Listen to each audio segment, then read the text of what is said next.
صلى الله عليك يا أبا عبد الله، لعن الله الظالمين لكم من الأولين والآخرين. اللهم كن لوليك الحجة ابن الحسن صلواتك عليه وعلى آبائه في هذه الساعة وفي كل ساعة وليا وحافظا وقائدا وناصرا ودليلا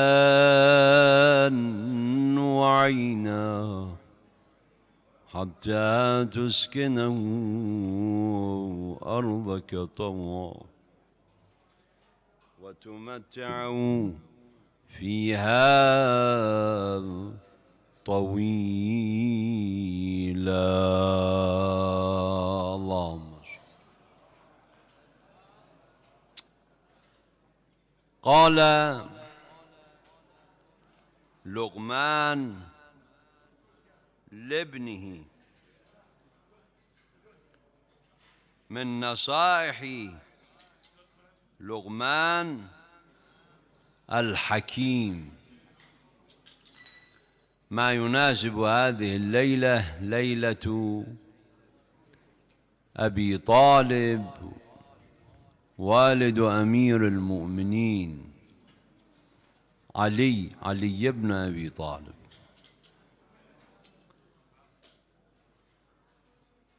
نشوف هالليلة ما هي سمات أبي طالب اللي يصفه ابن أبي الحديد. احنا غالبا ما إذا تسمعون في الكلمات هكذا نقول من هو أبو طالب، نقول والد علي، ولكن ابن أبي الحديد يقول ما أقول في رجل أبوه أبو طالب، يعني يعرف علي بأبيه بأبي طالب لعظمة مقامه وعلو شأنه. ثم يقول ما ترأس فقير قوما إلا أبو طالب، ما ترأس فقير قوما إلا أبو طالب، يعني الرئيس الوحيد الذي كان فقير، شيخ قبيلة قريش، شيخ البطحاء وكبير البطحاء، كان فقيرا ولكن لعظم شأنه وعلو رتبته صار رئيسا بين القوم، يعني اختاروه كشيخ ورئيس، اختاروه كشيخ ورئيس. وهذا ابن أبي الحديد يقول ما ترأس فقير قوما إلا أبو طالب، ولشدة فقره اقترح عليه رسول الله محمد صلى الله عليه وسلم بأن أولاده كل واحد من عندهم يتكفله أحد من قريش.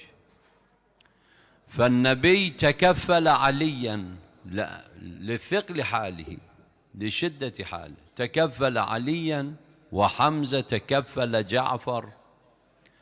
قال هو دعوا لي عقيلا وخذوا من شئتم من ولدي، فكل واحد أصبح في كفالة أحد من القريش إعانة لحاله ووضعه المالي، هكذا كان. ولكن مع هذا الحال كان رئيس وشيخ قريش. ما أعظم أبا طالب والد أمير المؤمنين. النبي محمد صلى الله عليه وسلم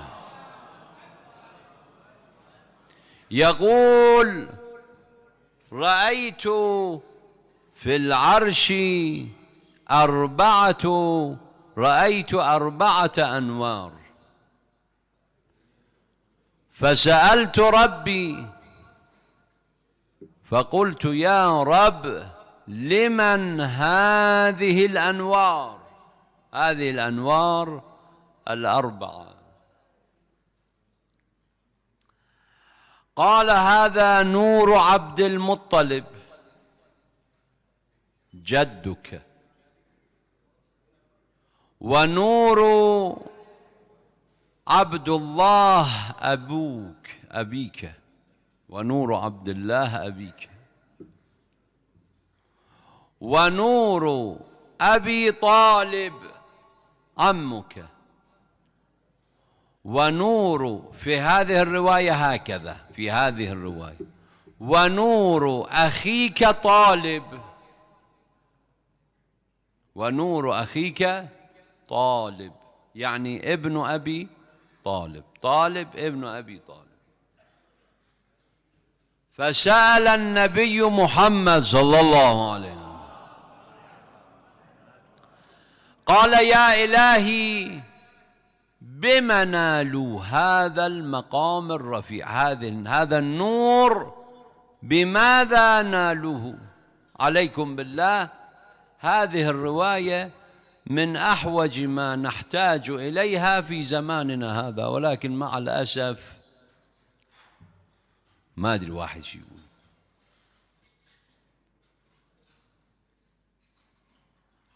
قال: بما نالوا هذه الرتبة السامية والمنزلة الرفيعة؟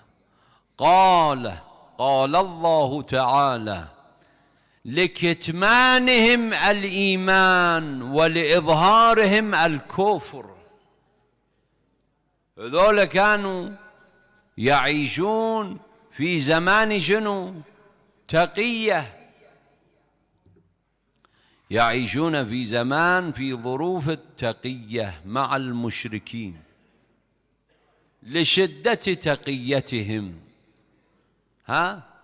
وشوف، ولشدة تقية طالب، هذا جاء في معركة بدر مع المشركين طالب لشدة تقيته كان في معركة بدر مع المشركين، ولكن النبي قال: إياكم وطالب. هذا جاء تقية من قريش، تقية من قريش: اتقوا طالبا، إياكم ودمه. هذا اشترك مع المشركين، شاركهم في المعركة، ولكن رسول الله نهى عن قتله لأنه كان يستعمل التقية. كلما تقارب هذا الأمر، احنا عندنا ناس، ولو هذول الناس بعض الخطباء سمعتهم على المنبر يقول: لا، احنا في هذا الزمان بعد ماكو تقية، لأنه الأمور عرفت، وهذه الفضائيات والكذا والتواصل الاجتماعي والروايات الموجودة عندنا، ما أبقى شيء لعدونا. ما يخالف، هو عدوك ما يحب أنت تنقل هذا الكلام، ما يخالف، ولكن نقل هذا الكلام، بثه، ما يريد بث هذا الكلام. كلما تقارب هذا الأمر اشتدت التقية على شيعتنا، يعني كلما يقرب ظهور الحجة عجل الله فرجه الشريف يشتد على شيعتنا استعمال التقية. ولكن مع الأسف نشوف كثير من الناس ما يهتم لهذا الأمر، وروايات كلش عجيبة حول التقية. من لم يتق عدونا فهو عدونا. من لم يتق عدونا فهو شنو؟ عدونا. وإن الدين 10 أجزاء 9 منها التقية. إن الدين، وهذا الإمام موسى بن جعفر، إمامنا موسى بن جعفر، لماذا كابد السجن؟ تحمل السجن لأن الشيعة في ذلك الزمان تركوا التقية. شوف الروايات. ولكن هو الإمام، شوف شدة تقيته من هارون وفي ذلك الزمان. الله يرحم العلماء، عندنا رواية في كتاب البحار إذا ما أشبه، شوف تقية الأئمة، شدة تقيتهم. يقول الراوي: رأيت موسى بن جعفر يمشي خلف أبيه الصادق، صادق آل محمد صلى الله عليه وسلم، فبينما هو يمشي خلف أبيه سأله سائل: من هذا الشيخ؟ يعني هذا اللي قدامك اللي أنت تمشي وراه من هو؟ قال: إني لا أعرفه. لشدة تقيته قال: إني لا أعرفه. لشدة شنو؟ تقيته وخشيته من الناس، لشدة تقيته. وامتحنوا شيعتنا في 3، واحدة منها كتمان سرنا، أهل البيت، أسرارنا، حديثنا، علومنا. الأسرار الموجودة في الروايات هذه صحيحة بلي، ولكن لا كل ما يعلم يقال. المحدث القمي في باب التقية ينقل هذه الرواية، يقول: لما جاء موسى بن جعفر إلى هارون وهو مغضب عليه، هارون مغضب على الإمام، شاف في شدة الغضب. ماذا قال الإمام موسى بن جعفر؟ قال: إني سمعت عن جدي رسول الله صلى الله عليه وآله يقول: إن الرحم إذا مست الرحم اضطربت ثم سكنت. شوف كلام الإمام: أمدد يدك بنفسي أنت. أمدد يعني نفسي لك الفداء، أمدد يدك. العلماء يقولون: ليش الإمام قال لهذا الملعون هارون بنفسي أنت؟ لشدة تقيته ومداراته من عدوه. هسه نشوف هذه الرواية أول رواية ينقلها العلامة المجلسي في باب التقية، وأنا أتصور لأنه مضمون الرواية جميلة كلش، ينقلها أول رواية مما نصح ولده. قال فيما أوصى به لقمان ابنه: يا بني ليكن مما تتسلح به على عدوك وتصرعه. يعني سلاحك أمام عدوك ما هو؟ هو المماسحة. وتصرعه هو المماسحة يعني شنو؟ المداراة وإعلان الرضا عنه، وإعلان الرضا عنه. بعد ولا تزاوله بالمجانبة فيبدو له ما في نفسك فيتأهب لك. إخواني، العدو عدو، هذا يدور فرصة بأنه يسوي لك فدبلية، ولكن أنت لا تعطي الفرصة، لا تعطي الملزم. فد يوم من الأيام الإمام الهادي هكذا فسر الآية: يوم يعض الظالم على يديه يقول يا ليتني لم أتخذ فلانا خليلا. الظالم هو الأول، بس أنا ما أخاف هنا، ما أقدر أحكي. الأول الإمام يذكرهم، وفلان خليلا هو الثاني. الإمام هكذا فسره. اجوا إلى المتوكل العباسي قالوا له هاي خوش لزمة، الإمام الهادي علي بن محمد هكذا يقول يعض الظالم هو الأول، يعني هسه خلينا نحكيها بعد إن شاء الله ماكو شيء، أبو بكر، ولم أتخذ فلانا يعني عمر. هاي خوش لازمة هسا، بعد هسا وقتها. قال إذن علي به، فجيء به إلى الإمام، فجيء به إلى المتوكل. قال له يا علي ما تقول في هذه الآية يوم يعض الظالم على يديه؟ من هو الظالم ومن هو فلان؟ انظر جواب الإمام الهادي.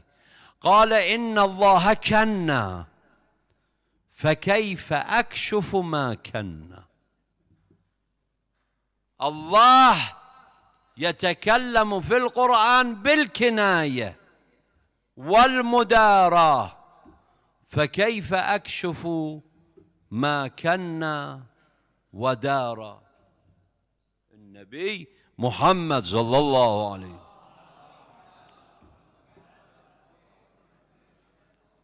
كان هكذا يقول عندما كان يداري بعض الناس، يقولوا له يا رسول الله هذا فاسق، هذا كذا، شلون؟ كان يقول إن الله دار وكنا وهو القوي المتين، فكيف نحن وكيف هو القوي المتين يتكلم بالمداراة وباللين، فكيف نحن؟ إذن أبو طالب واحدة من سماته شدة تقيته. فد واحد من الناس قال له علي أنت أمير المؤمنين وأبوك في النار. قال ويلك، علي قسيم الجنة والنار وأبوه في النار.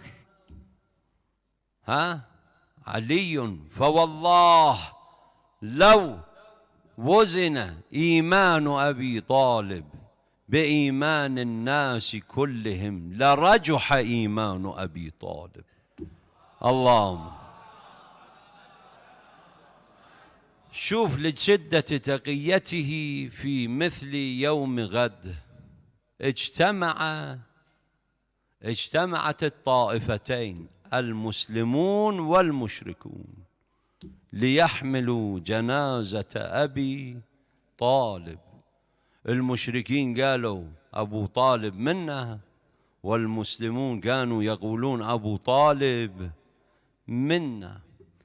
ولكن سمعت عن بعض العلماء كلما أجهد المشركون أن يحملوا جنازته ما قدروا فتنحوا عنه. من ذا الذي حمل جنازته؟ المسلمون. رفعوا جنازته وشيعوه ودفن في مقبرة، هذه المقبرة الموجودة الآن. إن شاء الله تروحون إلى مكة وتزورون أبو طالب وخديجة. أبو طالب وخديجة. أقول يا أبا طالب يا مولاي، اليوم حتى المشركين، غدا حتى المشركين اشتركوا شاركوا في التشييع ورفع الجنازة، ولكن ليت هؤلاء كانوا في كربلاء والحسين ملغى ثلاثا بلا غسل ولا كفن عاريا مجردا. هذه زوجة مسلم بن عوسجة أعطت كفنا لغلامها، قالت اذهب وكفن مولاك مسلما. رجع الغلام، قالت هل كفنته؟ قال كلا. قالت ولم؟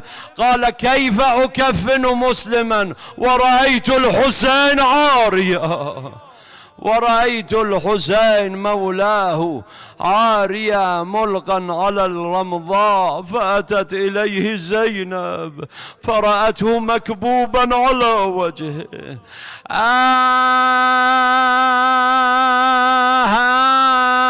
يا خويا يا بويا علي اللي الهود، وانا حرمة وغريبة ومالي احد. بمن يا بويا القلب يضمد بالحسين هل عندي مداد؟ رحم الله من نادى وحسين. اللهم عجل لوليك الفرج، اغفر لموتانا واشف مرضانا، بركة الصلوات على محمد.